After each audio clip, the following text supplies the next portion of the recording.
We are back here with a very special guest. I'm happy to welcome to our anchor desk. We've elevated you to anchor now. Notre Dame linebacker Joe Schmidt. He's going to be a member of the class of 2015.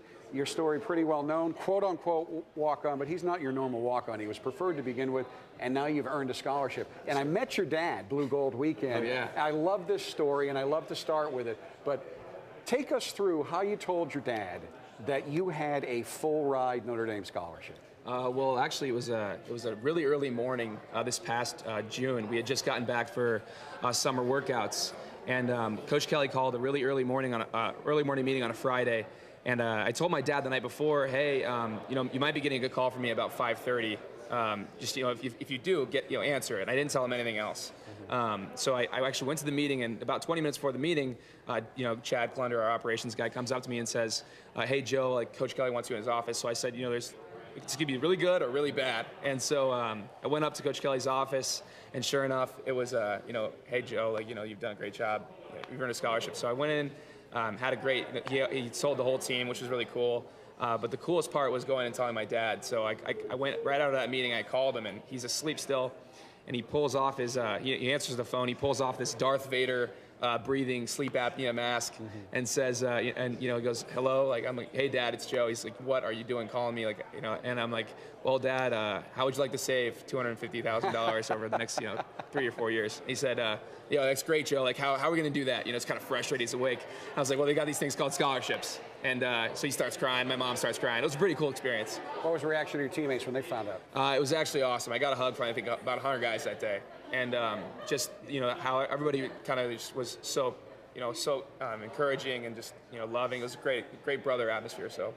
But you came here with the intention of earning playing time, right, and the goal of earning substantial playing time. I'm sure there were other options for you. I know there were other options for you where you would have played right off the bat. Why did you choose Notre Dame? There's something about Notre Dame. I was bitten by the bug really early. My sister and my brother-in-law were Domers. Both played sports here.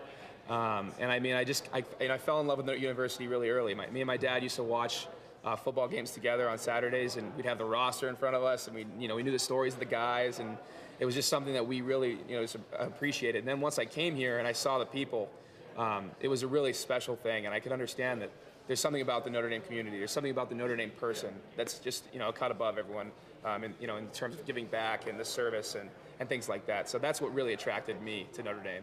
Now, I do get the opportunity to watch spring practice, and everybody over in the Goog and the staff, there is no official depth chart. Right. So I'm not saying there's an official depth chart, but it's clear at the end of spring practice, you were the #1 middle linebacker. And I was very impressed, not just with your execution, but the middle linebacker in this setup. You're the quarterback. You're getting people in the right place. You're making sure people in the right coverage. That's going to be a pretty heady experience for you. Yes and no. That's how I like to play the game, though. I'm an intellectual player. I like to think about the game in the big picture, how the pieces all fit together. If the safety moves here, how does that affect the linebacker? If the defensive line are making a stunt, how does that affect the linebacker's fits, the safety's fits? So understanding how that all fits together, and then once you see that, you can put people in the right place to make the right plays and be more productive. So when I think about that, it's an opportunity for us to be more successful. So that's a really exciting thing for me, and it's something that I've embraced with this scheme. So I think that this is something that I think it's going to be a big asset for us in the coming season. Okay. Now, certainly, Brian Kelly, I've learned, doesn't throw around compliments. And I know I mentioned this to you. I don't know if you've seen the press conference yet, but where he said, in this area of elite, you got to understand, Notre Dame football is made up of elite athletes, that you might have some physical limitations in comparison to some of your teammates. But he said you more than make up for that in your football acumen. What does that mean to you? I take it as a compliment. I actually didn't see the press conference. But I take it as a compliment, and if someone's telling me that I'm overachieving in that regard, I'm happy about that. All I care about is working hard, doing everything I can to get the most out of my abilities, the most out of my my mental abilities, my physical abilities. But that's a compliment for me, and thanks, Coach. Okay, now I've made the focus on you, and this is not what this interview is supposed to be about. You are also, and even before you got the scholarship, very involved in a program called Uplifting Athletes. Tell me what that's about. So Uplifting Athletes was started when I was coming out of my freshman year. I was approached by an older walk-on, actually Nick Lazinski, and the president of Uplifting Athletes, Scott Shirley, and we talked about maybe bringing a chapter of Uplifting Athletes in Notre Dame. So what is Uplifting Athletes? Basically, we use college football's players, unique platform. We have thousands of followers on Twitter. And people are always looking at us for news and such. So we use that to raise money and awareness for rare diseases. So we actually met Sam Grew a few years ago. Sam Grew is a local teenager from Mishawaka area. And Sam and I and a bunch of the guys in the team, we became really close. But Sam had osteosarcoma, which is a rare form of bone cancer that affects mainly children. So they actually had to amputate his leg from basically his quad to his ankle and put his ankle on backwards. And so he's actually beaten the cancer, though. He's cancer-free for about a year now, which is awesome. Go Sam. And he's playing basketball and lacrosse. But without raising money for osteosarcoma, treatments like this can't happen.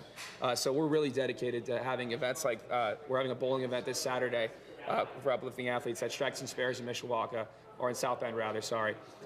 It's from 10 to 11 and you can register for it. But we're dedicated to do events like that throughout the year to raise money for people like Sam. And it is actually over on Grape Road. You're right, the first time Mishawaka, the dividing lines between the cities are sometimes a little difficult to keep straight, but I know a lot of people are watching this from all around the world, so people can certainly come out and support you that day. But say someone is in Taiwan or Australia, can they help as well? Definitely.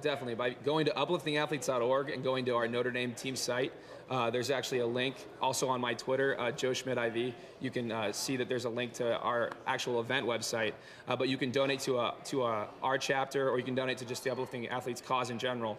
But to sponsor a lane is $250, and you'll have your name up above the lane, or name of your company up above the lane, or you can just make a general donation. But any and all donations are accepted and encouraged, and we're just looking to have a great day on Saturday, have a great day with fans, the kids, and sign some autographs, and hopefully get some strikes. We'll see how that goes. And we live in a cynical world, and I do know you guys adopted Sam as soon as you met him as a teen, and I know we were under strict orders. More and more people learned about it. No publicity. Right. And even those of us who work for Fighting Irish Digital Media, we were forbidden to even mention it because it wasn't about, look how great we are. It was about this football team trying to lift up a young man who had been dealt a tough break. And now that I know he's in remission as far as I understand. Is he cancer-free right now? He's cancer-free right now. Okay. Which is awesome. But now that he's there, now you've made it public, and now you're making it a public fundraising effort. Exactly. And I mean, Sam is, when I say Sam is, he really is the man. Like, I've never met a guy that's more positive, optimistic, just generally just has a happy outlook on life. He's hilarious. He's got a great family, great upbringing. So just being around his family has been a blessing for me and the guys in the team. And it's an amazing experience to be able to help him and his family and other victims of this disease and cancer in general. So it's something that we're really passionate about, and we're so excited for this event on Saturday, and then looking forward to the events this summer and this fall, and really raising a lot of money and awareness for this disease. Joe, thank you as always. Thank you so much. Nice job once again. Thank you. Our live Notre Dame Day programming will continue right after this brief timeout.